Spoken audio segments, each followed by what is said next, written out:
In April 2005, folklorist and civil rights advocate Stetson Kennedy was inducted into the Florida Artists Hall of Fame.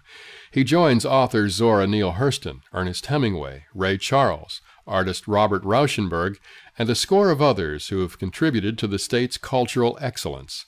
In April 2005, I filed this report. Dissidence is vital to survival. What this world needs is more and more dissidents.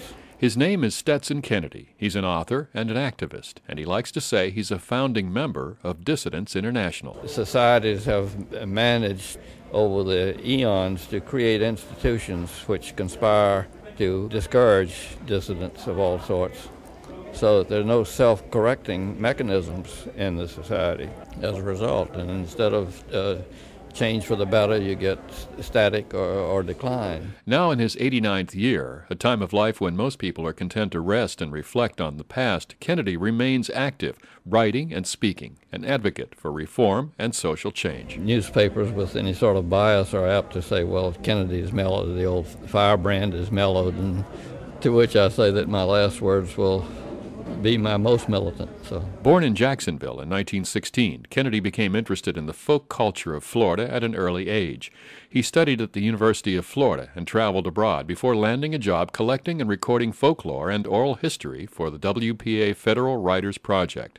On Kennedy's team, Harlem Renaissance writer Zora Neale Hurston. And I was in my early 20s, and Zora Neale Hurston, although she had published already a couple of novels, came on board as a junior interviewer, same title I had when I started, and the same pay, which was $37.50 every 2 weeks. The project mission was described as holding up a mirror to Florida. So when we came across some unpublished, unknown bit of information about the state and its people and cultures, we excited as kids on a treasure hunt. Kennedy drew upon his WPA experiences for his first book, Palmetto Country, published in 1942.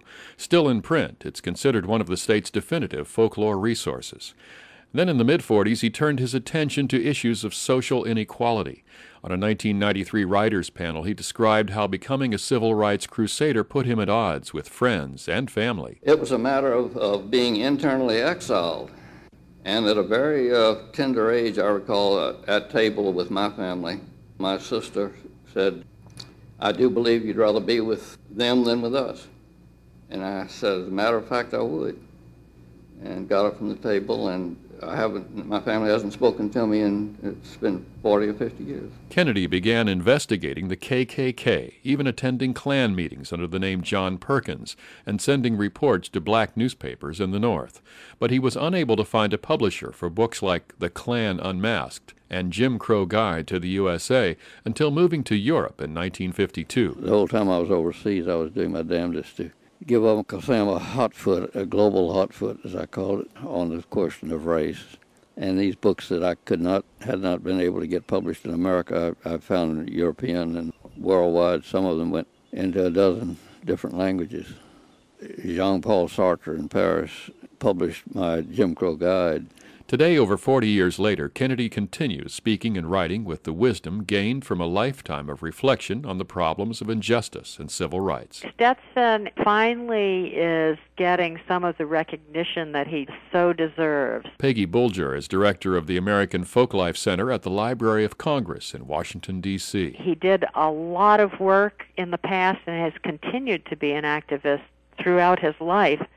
And I think that the work that he's done has not been recognized the way that it should be. And finally now he has been, if you will, rediscovered by many people. The library's online collection of Florida materials includes recordings and photographs collected by Kennedy and Hurston in the 1930s.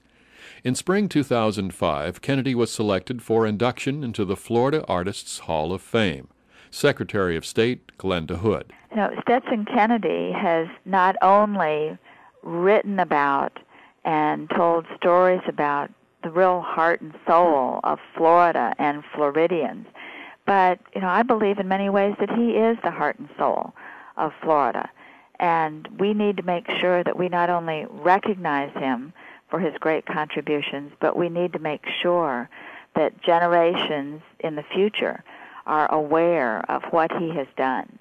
And no better way to do that than to have him as part of our Florida Artists Hall of Fame. And we thank Stetson Kennedy for everything that he has done. These days, Kennedy still lives and writes in his small home in what was once a secluded location near the St. Johns River south of Jacksonville. Please welcome civil rights legend Stetson Kennedy. He makes appearances around the state, such as at a recent event celebrating the music of his friend Woody Guthrie. My buddy Woody Guthrie used to say that a song that don't say something ain't worth nothing. And I've always felt the same way about all literature, and the written and spoken words, that if there wasn't a content or a message, then I didn't have much time for it. Well, I'm nothing against entertainment, and in my own case, I opted for trying to find solutions or paths out of the wilderness, so to speak. Yes, it was with a fond notion that if people realized the extent of the injustice, and had any idea at all what they could do about it, that they would do it. I hope I'm right about that. Many signs, pro and con. It remains to be seen. I'm Bill Dudley. With funding from the Florida Department of State Division of Cultural Affairs, this report was produced by the Florida Humanities Council. Visit us on the web at flahum.org.